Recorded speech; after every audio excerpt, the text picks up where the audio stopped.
Welcome to the Business Spotlight series. I am Everardo Resendiz. People around here know me as Coach Ever. I am a certified executive and business coach with Action Coach in Northwest Louisiana. I have DJ Thomas as my guest, who is the owner of Red Wolf Media, and we're going to be talking about his business, the journey to business ownership, challenges, best practices, and sharing a peek into what it really is like to build and operate a business. If this is your first time on the channel, please be sure to like and subscribe to get notifications when we drop new conversations just like this one. And so, DJ, welcome and thank you for being here today. What's up, man? How are you? I'm doing great. Thank you very much. Will you start with sharing with us a brief overview of your background and tell us a little bit about uh, Red Wolf Media? Yeah, man. This is my probably starting 11th year in the marketing space when it comes to all things business marketing. Um, I was originally started out in oil and gas and sales and marketing, and then transitioned into digital marketing with business in 2015. Been doing that since then, and I just launched this brand about a year and a half ago, and kind of went out on my own. So that's what we're doing now here, and servicing small to middle businesses, middle-sized businesses, doing whatever it is marketing. I mean, you name it, from social to digital to event. All right. And so, set the stage for the viewers and the listeners. What's the current ownership like? Are you the sole owner, founder? Are there any investors in the business? Anybody else involved in it? Yes, it's my business, and alongside me, it's a family business, and then I have other people. So my wife works right alongside me doing data analytics and development, and then we have a team here of another four individuals that do fill in the gaps between photography, videography, social, sales, and design.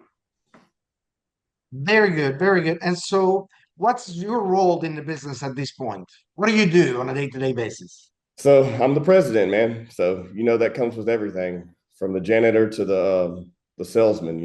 I do a little bit of everything, but work mainly working on running the business, maintaining employees and projects, and then also working alongside clients to make sure projects get completed.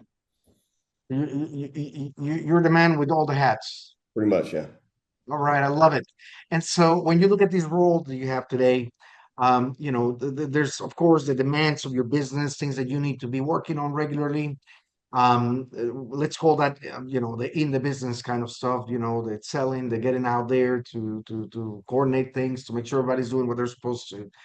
And then there's the other part, which it's hard to get, which is the on the business stuff, right? The strategy, the planning, all these other things. What percentage of your time you think goes into these two buckets? So I would say, man, it's one day it might be 80% one way and 20% the other. It fluctuates, I guess, depending on the demand. But currently, right now, I'm focused on maximizing ROI, which is what I focus on for my clients as well. But also making sure that we're doing. My goal is to kind of double down on referral business and branding. So for us, that's kind of where a lot of my focus is right now. And then, of course, time management on employees and client retention. So All right, and so let's get into what makes your business so special, right? And so who primarily does your business serve? If I were in the audience, how do I know I'm a really, really good fit for your business? yeah, so small businesses, our bread and butter. We love working with small businesses. One, because we're a small business, but also local, keeping it local. I mean, it doesn't matter what type of business you are, from a landscape company to an attorney. We work with all of them. But what sets us apart, I would say, is that we're hands on with every single client. There's not a package. We're not selling packages. There's not a one size fits all approach. There's not a, hey, this is what this is going to cost. It's more sitting down and dissecting each and every clientele, because you could have two different businesses. I mean, two different companies in the same industry. So you have a plumbing company, another plumbing company. They both can operate completely different. The culture could be completely different. Their markets could be completely different. So I don't handle No two clients the same. So it's a very boutique approach. Yes. You get what you really need and what applies to your business. I love that. And so that's why your customers choose to work with you. They like these hands-on, almost direct contact, right? Yes. Very good. Very good. And so what's one thing that you wish more people in the marketplace knew about Red Wolf Media?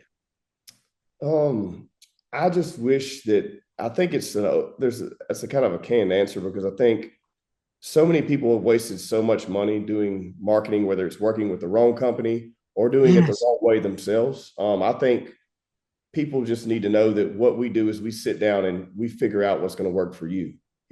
Maybe at this point in your business, you're not ready to do a huge Google campaign and spend thousands of dollars a month. But is there an opportunity where I can plug you in somewhere with a networking opportunity? Is there an opportunity where I can consult you a little bit and show you what you can do? I think people see us and they think, oh, well, I may not can afford them, or I'm just not ready for that. And honestly, I mean, I would prefer to work with someone who doesn't necessarily think they have the budget than the one that doesn't care and just says, here's, however much money.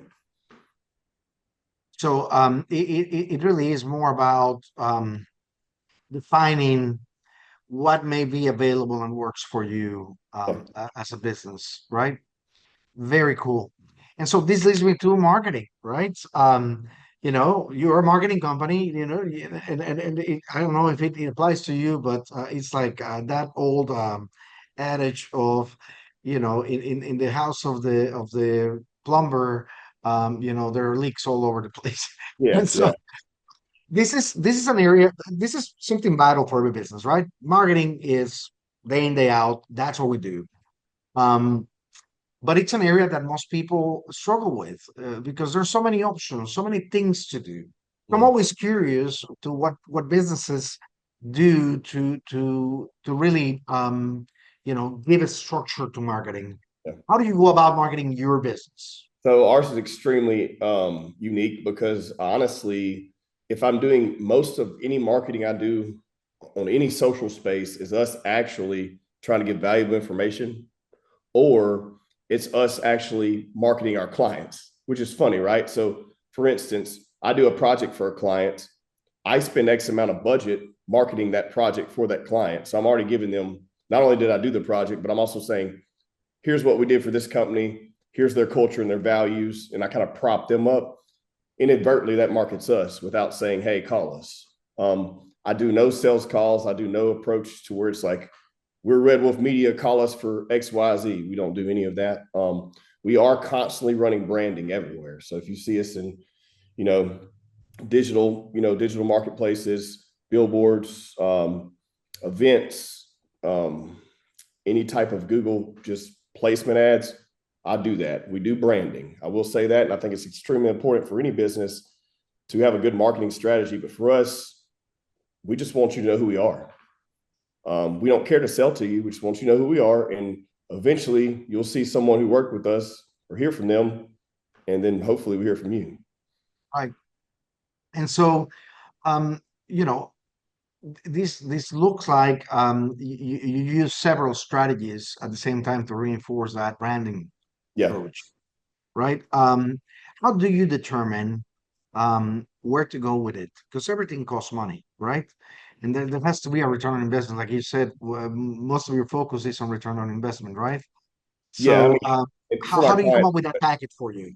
so yeah, for my clients especially, I feel like that so many people do marketing and people say they pay for marketing. They say, hey, it costs this amount of money. And then the client is looking immediately for a return. Well, I think it's one, setting realistic expectations, right?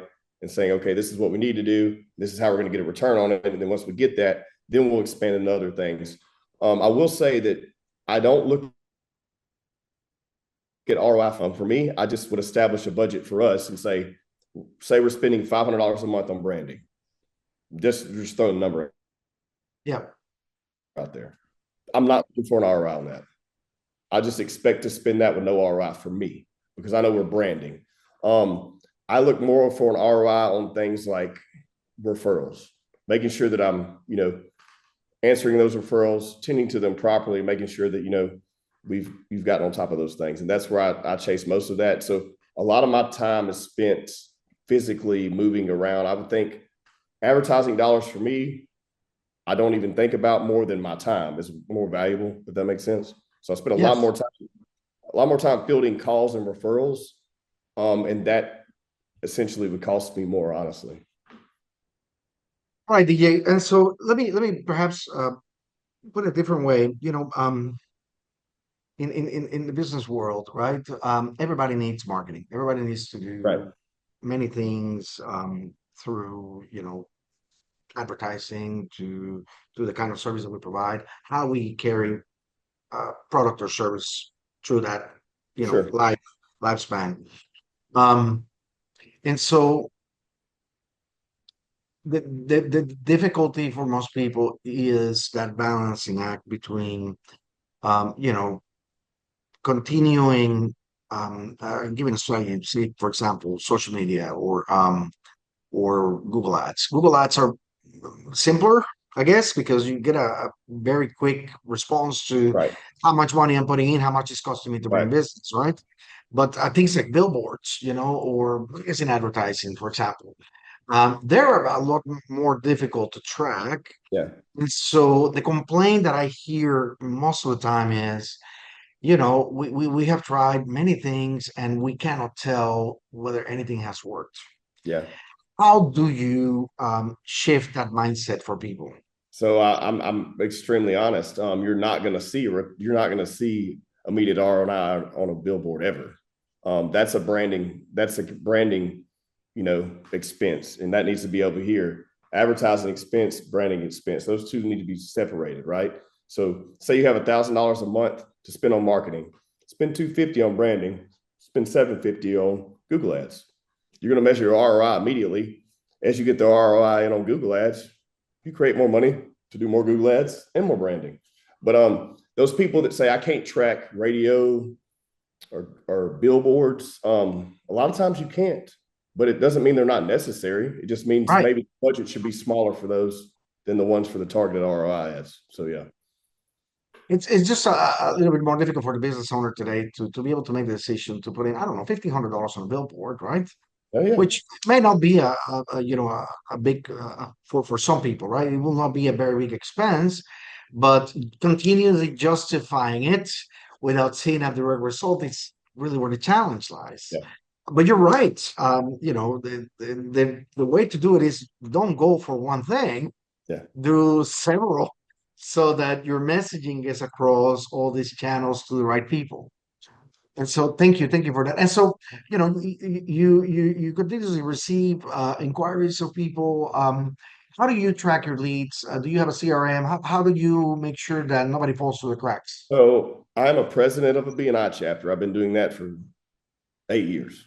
So if I would put pen to paper last time I did, this past year, 67% of our business came from referrals from Mm. BNI, either active members or previous members. So referral networking is probably the biggest revenue stream for me ever, right? And Yeah. then the other things are, fielding like those referrals. Of course, I do that personally. I field all those referrals, and then we distribute them to the team how they need to be.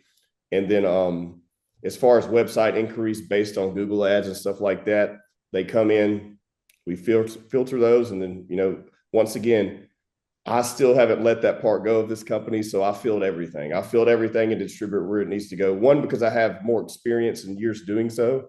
And I think, okay, well, this is a qualified lead, or is this someone that, who do I need to put them in front of? Or even if it is, I may not can help them, who can I find to connect them with as well? And I have other partners in the marketplace in the United States that I'll receive a referral that may not fit me, and I'll call them and say, hey, I have someone, and they vice versa. We do the same thing. So Love it. I love it. I think that networking is absolutely one of the best ways to do business. In a community like ours, it's connecting to people who will, already have an understanding of what it is that you can offer. So, you know, it certainly makes it a lot easier. So we spent a bunch of time focused on the business and understanding how it works, right? Um, And I would like to step a little bit back and dive into the journey a little bit more. And so, you mentioned that you were in oil and gas and you were doing sales and maybe you did some work for somebody else afterwards. You also have other endeavors and other things that you do, but why did you make the choice to just take the leap into business for yourself?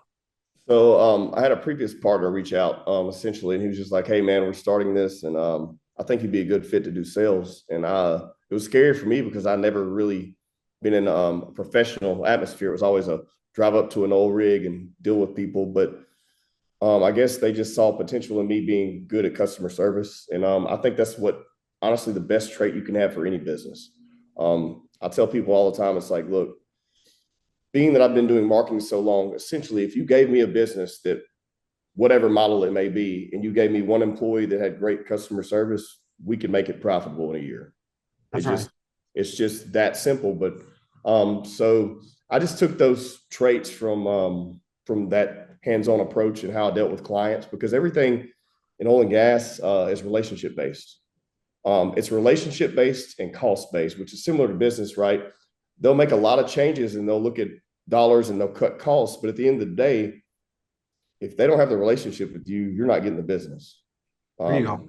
And I just took that and transitioned it a little bit differently into this business and kind of it took me a couple of years to figure it out because I was intimidated. I thought I had to wear a suit and a tie. I thought I had to, drive the nice car and show up to all the after hours events and do all the smoozing. And I realized essentially like just like it was the previous business, it's just you just got to show up and care about people and treat them right and it'll come, and that's kind of the approach for now. Super casual approach and what you see is what you get. And I try to be the hardest worker in the room every day too. So that helps. Well, there you go. That definitely helps. And so, as you look at your journey so far, what has been the most memorable roadblock that or hurdle that you were challenged with and that you were forced to overcome? Man, I hate to use this cliche answer, but it was probably COVID at first. Gosh, I hate talking about it though. But and it's not that it wasn't the same for me as everyone else. We didn't at that time when we were operating, we didn't lose that entire year. We lost one client. But what the reason why we didn't is because that was a time of call to arms that all attention was right here online. So why would you cut your marketing expense online when all attention's online? So it was pivoting. And at that time in this market, everything changed. But my call to action was let's triple down on our clients' services. So whatever they're paying for, let's double the labor and not charge them for it. Just to keep them here, but also to set them apart from everyone else. So if we're pushing Provide out them with a lot more value.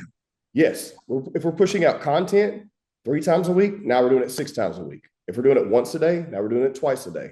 So we handled it that way. That was my strategy in this market. And it was the biggest hurdle at first, trying to figure out how to navigate that. But after it, it compounded but at the same time, it raised the standard to where our bar was here. Now it's here. And we never could let it go back down. Right. So gift and a curse. And so, were you at that point? I'm assuming once the crisis has been overcome, did you get to a point where you were okay? Well, now we are up here. We're doing six times a day instead of three or a week, right? Um, the cost of our services needs to match that. Yeah. I mean, those conversations were difficult to have, I'm sure. So those conversations weren't had until they saw the value. At first, we're just like, we're going to eat this because one, we don't want to lose any clientele, and two, we want to make sure that everyone at this time and everyone's scared that at least they know we got their back. And yeah, it affected the margins significantly for a year, but we didn't lose the clientele. And then once the market kind of picked back up, we had those conversations. Hey, we were there for you. We ate it. We ate it for a year for that comes with a little bit larger expense. Love it, love it. So let's now look forward and look at what comes next, right? And so, where do you see this business in the next 3 to 5 years? Man, we're growing. Man, we're growing to about 5 clients a month right now. Mhm. So I don't like to be that person, that CEO type that's like, I'm going to scale to X%. But I would just say that I want to grow my team. I think that we're probably to about 50% capacity. And when you Okay. start hitting that 75% capacity, the question is like, well, you don't want people to be overworked. You want to make sure that the value stays there. So you don't wait till you get to 90% capacity, then try to hire someone. And recruiting in my industry is extremely difficult because I look for specific individuals. They don't have to have a degree in marketing. It's just a matter of can they work with people well? Because I would rather have someone who has no experience but has great customer service, like I said before, and we can do what we need to do versus having someone who's maybe worked for another company for 10 years and their practices don't align with mine. And then we're dealing with, you know, unwinding all of that so that we can create new habits. I got you. Okay. So, how do you then set goals for your business? I mean, how many goals you set at a time? When do you do it? How do you document them? Well, Um, is there a time frame for it? I'm the worst at that. I'm not a goal setting. I'm a list guy. And my list grows daily. I am that. It only so I can remember everything. And I'm a calendar guy. But a goal thing, honestly, my goal in this business is really to make sure the employees, one, I think that's just where it needs to be the focus. I say employees first, client second, me last. And that's kind of how I look at everything. Some people would say client first. I do not say that. I think it's employee first because if they have, everything they need, the client's going to be exactly where they need to be. And then me, if all those things align, I'm great anyways, right? So yeah, man, I think the goals are just focusing on really just the growth in the culture. I mean, I'm not setting, hey, we need to be at this amount this month, the next quarter we need to be here. And I just don't do that. I probably should. I probably make a lot more money if I did that, but I really don't, man. And we're structured completely different than any other business. And I'll be completely transparent about this. If someone's doing a project, my employees make 70% of that project. And in the invert, most companies like me, they would pay their employees 30% of that project and keep 70. So So you have a structure the way that you provide them with opportunities where they have the most responsibility on it, yes, and they also get the most gain. So yes, that's a very interesting approach. And so of course, as we think of the future of the business, it's always important to address, how you build a great team and a great team. And you mentioned, how you select them, right? How do you then people are good at doing things and we value them for that, but at some point you also have to be developing those who will lead them, right? yeah. So what's your approach as far as leadership goes? Is there any way that we are building the next generation?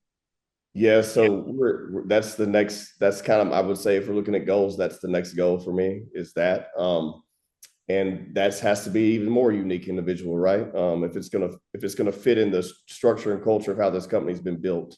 So, of course, opportunity in house first, and if those values don't align within the first 6 months, then we'll start, strategically looking at, recruiting someone from out, not inside the business.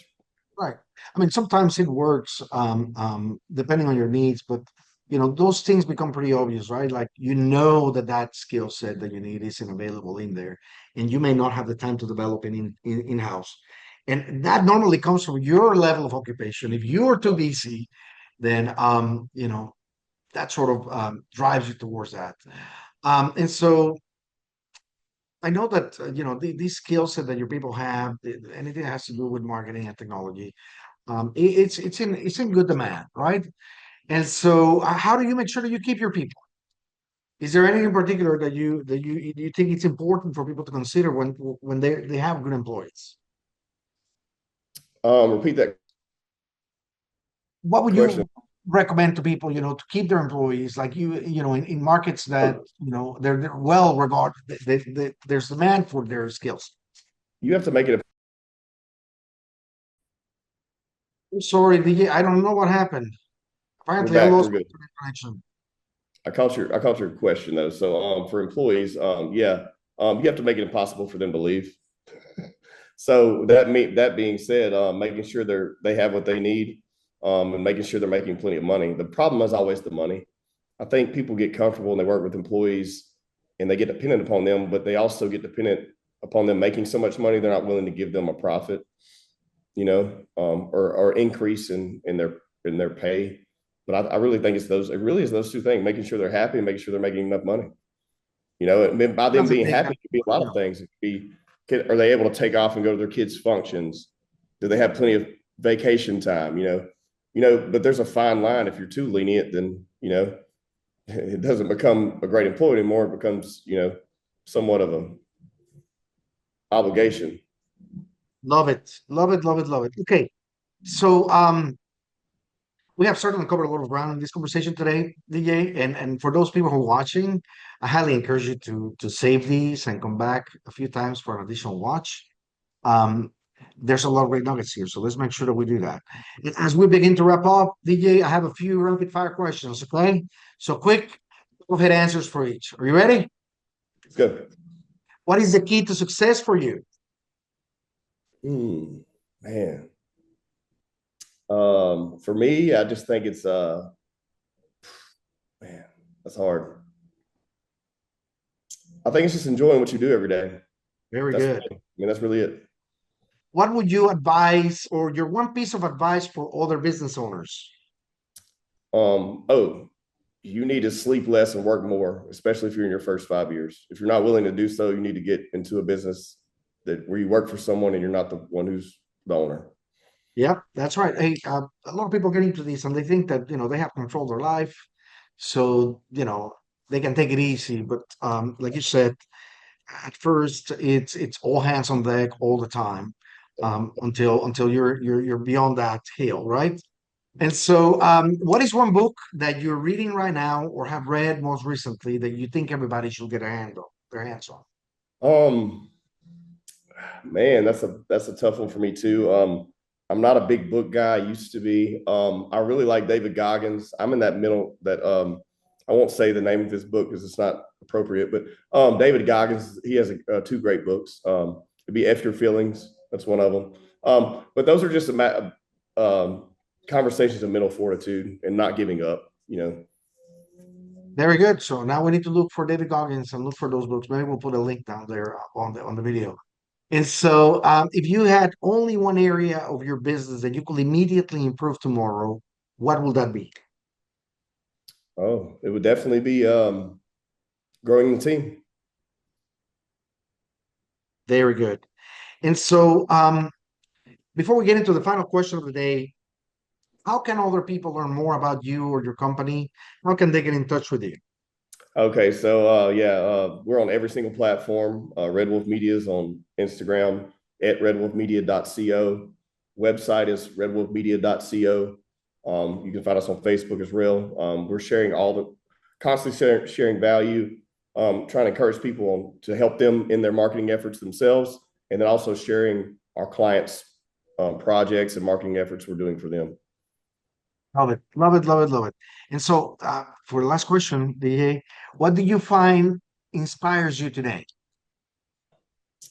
Man, the biggest inspiration I get every day is just collectively working with people in similar roles and us being able to discuss our ups and downs and then overcoming it together, where it's bouncing back ideas with each other or stuff like that. I think I've found that community for me where I have a group of individuals. We're all in very similar roles in our businesses. And that's inspiration for me on a weekly basis. No, but you do need a tribe, For and sure. and the right environment normally breeds the right kind of thinking. Yeah. So good for you. Good for you. So thank you so much for joining us today and sharing all these with us. Thank you to the audience for watching and sharing. You never know who you might be inspiring by getting them to see this interview. And so until we see each other again, make it a great day. Thank you, DJ. Yep.